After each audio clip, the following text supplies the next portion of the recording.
tenemos el honor de presentarle un homenaje al maestro Ernesto Brown, artista polifacético, pintor, escultor, barítono, restaurador de escultura e imágenes religiosas. Nacido en Managua el 2 de agosto de 1910. Ernesto Brown es el autor de todo el trabajo escultórico del Templo de la Música, trabajo realizado en la década del 40.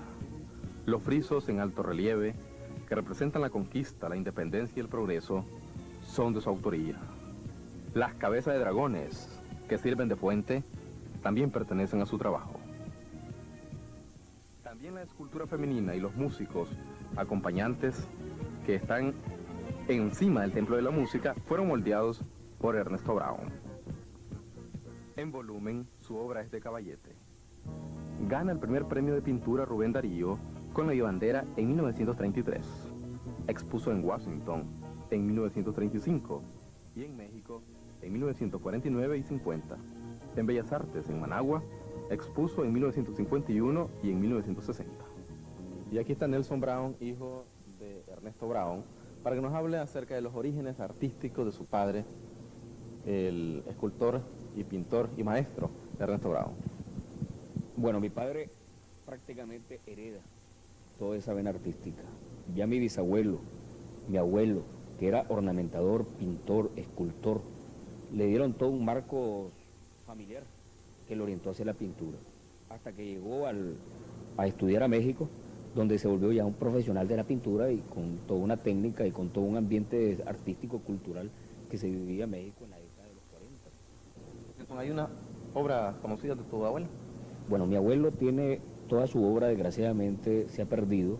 Lo que guardamos de él es el recuerdo de una fotografía de su obra necrológica, llamémosla así, que es a raíz de todas las ornamentos que hizo en altares, en celebraciones de misas, de muertos famosos, que logramos conservar a lo largo de todos estos años y a lo largo también de todos estos terremotos, inundaciones y situaciones que ha vivido nuestro país en todo su devenir en los últimos 150 años. ¿Cuándo murió tu abuelo? Mi abuelo murió en 1936. Sí. Ya en ese momento ya tu padre, Ernesto Brown, ya estaba en su apogeo. Claro.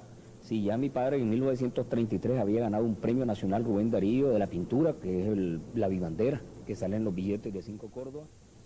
Ya en los viejos billetes de 5 Córdoba. Ya mi padre en esa época ya era un pintor. Y en 1944 fue que ya se fue para México a estudiar, a profesionalizarse como tal. ¿Cuándo regresa él?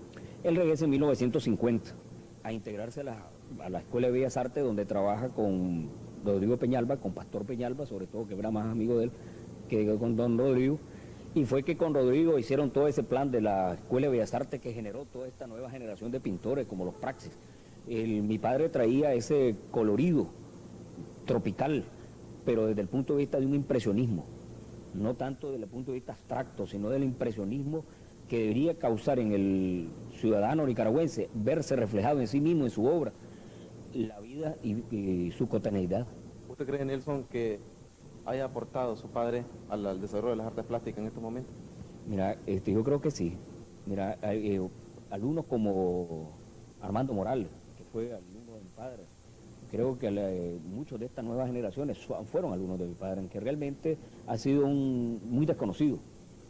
Muy desgraciadamente no ha sido calificado como tal, desconozco los motivos, pero creo que en el fondo todas estas nuevas generaciones, toda la generación de los Praxis, la generación inclusive Armando Morales ya lo reconoció, tuvieron mucho en aporte por parte de mi padre, que fue ese sentido de ver la realidad tal como es, cruda. Entonces yo creo que sí, la pregunta es correcta, hay aporte de mi padre en la pintura nicaragüense. Lo más conocido de él son sus frisos de alto relieve que tiene el Parque Central, que están en la parte superior. Pero hay otras obras de él que tal vez no estén en Managua y que sean conocidas. Bueno, en Boaco está, por ejemplo, la cabeza del padre Nebrosque como busto, ¿no? En Masaya está el busto también del doctor Gutiérrez, el periodista el doctor Gutiérrez.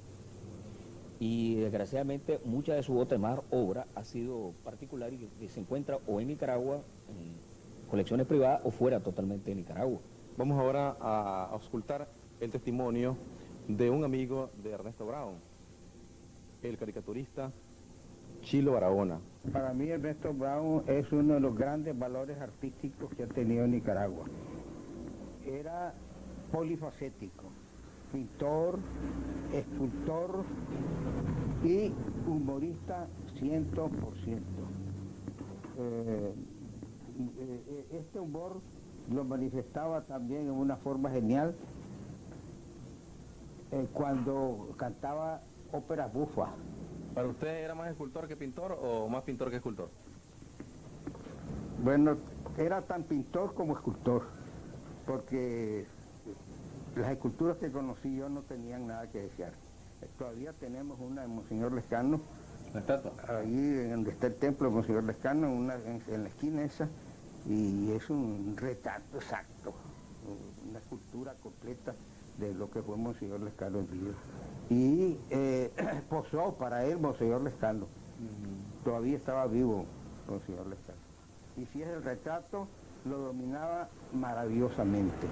Y agregamos que en la otrora Catedral de Managua, en el lado sur de la parte trasera, se encuentra todavía la segunda escultura de Monseñor Lescano, trabajo de Ernesto Brown.